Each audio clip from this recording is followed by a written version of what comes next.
atong paghahisgutan ang mga sunod nga bahin sa istorya ni Abraham.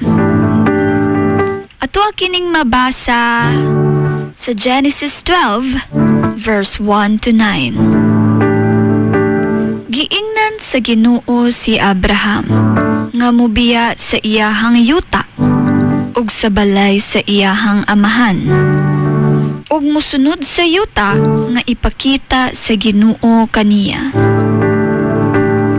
Gisaad sa Ginoo nga pagahimuon siyang dako nga nasud. Panalanginan siya ug ang tanang katawhan pinaagi kaniya.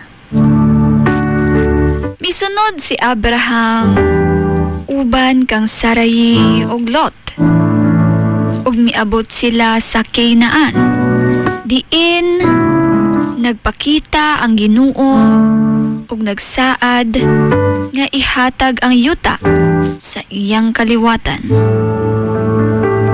Didto nagtukod si Abraham ug mga altar ug nagsimba sa Ginoo.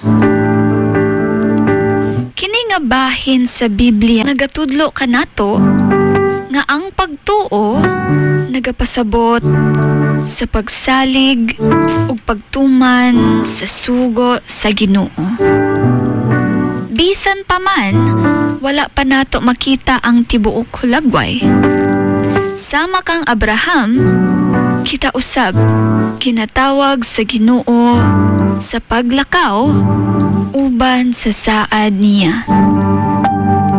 Kung kita musunod sa Ginoo, ang Dios dili lamang magapanalangin kanato, apan himuon usab kitang panalangin para sa uban.